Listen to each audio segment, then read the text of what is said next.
அன்னைக்கு வணக்கம், தந்தைக்கு வணக்கம், ஆசானுக்கு வணக்கம். அஞ்சு முகம் தோன்றில் ஆறுமுகம் தோன்றும், நெஞ்சமரில் அஞ்சல் என வேல் தோன்றும், நெஞ்சில் ஒருகால் நினைக்கின் இருகாலும் தோன்றும், முருகா என்று ஓதுவார். எல்லாரும் நல்லா இருப்பீங்க. வாழ்க வளமுடன், வாழ்க வளமுடன். அடுத்து பிசிபியை இதோட முடிச்சிடறாதான் என்னோட பிளான் இருந்தது. என்னவோ மனசு கேட்கல. நான் பிளான் பண்ணது வந்து பிசிபியை கேள்வி எடுப்பதற்கு மட்டும் சொல்லிவிட்டு பலன் எடுப்பதற்கு உயர்நிலையா போட்டுடலாம் அப்படின்னு நினைச்சேன். இருந்தாலும் பிசிபியை பயன்படுத்தி எப்படி பலன் எடுக்கலாம் அப்படிங்கிறதையும் சொல்லிடுறேன் கொஞ்சம். ஏன்னா நம்ம வந்து ஒன்னு சொல்லிட்டாலே மற்றதுக்கெல்லாம் நீங்களே அப்ளை பண்ற மாதிரி தான் சொல்லுவோம். ஐயா வணக்கம், வாழ்க வளமுடன். வணக்கம், கந்தசாமி, சென்னை. வணக்கம் வணக்கம் வணக்கம். டாக்டர் கந்தசாமி. வணக்கம் சார். ஐயா வணக்கம்.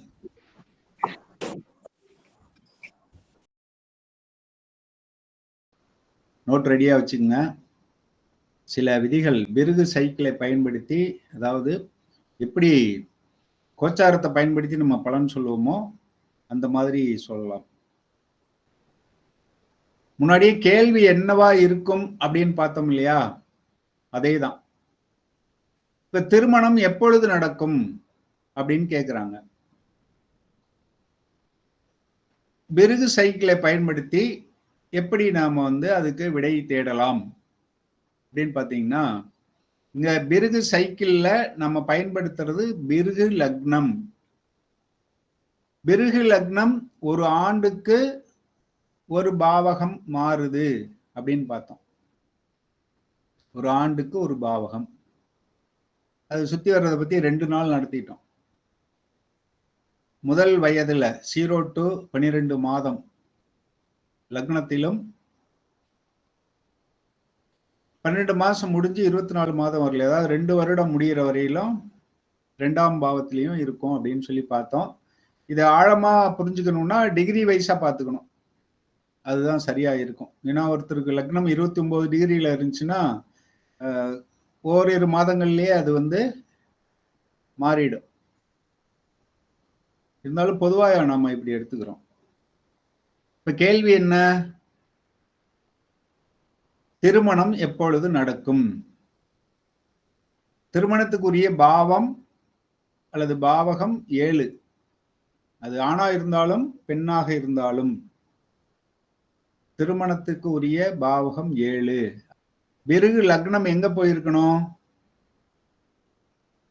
7ல நிக்கணும். 7லனா 7 வயசுல கல்யாணம் ஆகுமா சார்? 7 வயதில் பிருகு லக்னம் 7ஆம் பாவத்துல இருக்கும். அப்ப 7 வயதுல ஆகாது, நமக்கு தெரியும். அடுத்த 7 என்பது 19 வயசுல வந்துடும். 12 கூட்டிக்க வேண்டியதான். இப்ப 19 வயதுல மீண்டும் 7க்கு வரும். இது பெண்ணா இருந்தா வாய்ப்பு இருக்குன்னு வச்சுக்கலாம். ஜாதகர் வந்து பெண்ணாக இருந்தால் 19 வயதில் திருமணம் நடக்க வாய்ப்பு இருக்கிறது. ஆனா இருந்தா இன்னொரு 12 வருஷம் வரையிலும் போகலாம்.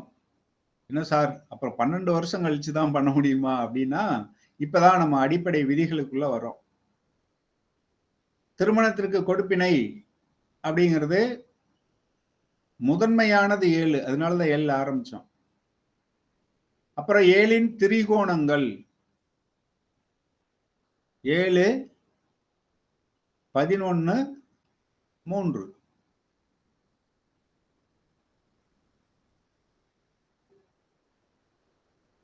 ஆனா 7ல நடந்தா சிறப்பாக இருக்கும். சில பேருக்கு தான் அப்படி 7லயே அமையும், சில பேருக்கு அப்படி அமையாது. 11, 3 அமையலாம். அடுத்து 2 எடுத்துக்கிறோம். ஏன்னா 2 வந்து குடும்பம். அதனால இந்த பிருகு லக்னம் 2ல இருந்தால் திருமணம் நடக்கலாம். 2க்கு திரிகோணம் எடுக்கலாமானா 2க்கு திரிகோணம் வேண்டாம். ஏன்னா நாடி முறையில 2 பத்தி சொல்லு. இந்த 2 7 எடுக்கும்போது திரிகோணம் எடுக்கிறோம். லக்னம் எடுத்தோம்னாலும் திரிகோணம் எடுப்போம் 1 5 9ன்னு.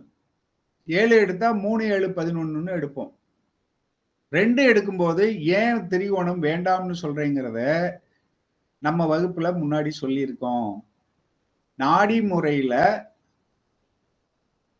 கிரக சேர்க்கை, கிரக பார்வை, கிரக நகர்வு அப்படின்னு சொல்லியிருக்கோம். இந்த 2 12 என்பது நாடிமுறை சேர்க்கைன்னு பொதுவா எல்லாரும் சொன்னாலும் அதை சரியாக புரிஞ்சுக்கிட்டு பார்த்தோம்னா கிரக நகர்வு ப்ரக்ரஷனை தான் அதை மீன் பண்ணுது.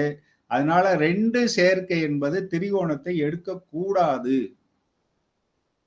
இது எந்த புத்தகத்திலையும் இருக்கிறதுக்கு வாய்ப்பு இல்லை. நம்ம அதை எப்படி அதை அணுகிறோங்கிறதுனால நமக்கு அந்த விடை கிடைக்குது. ஏன்னா அடுத்து பாருங்களேன், திரிகோணம் எடுத்து பாருங்க, என்ன ஆகும்? 2 6 10ன்னு வரும். 6ங்கிறதே மறைவு அப்படின்னு சொல்லுவோம். 10 கேபி படிச்சவங்களுக்கு தெரியும், 10 தடை அப்படின்னு சொல்லுவாங்க. கேபியில 10 தடை. 3 பரிணாம பாவம் அப்படின்னு வரும். அது ஒன்று மறைந்து இன்னொன்றாக வரும். அப்ப 3ம் நல்லதுதான் அப்படின்னு கேபியில சொல்லுவாங்க.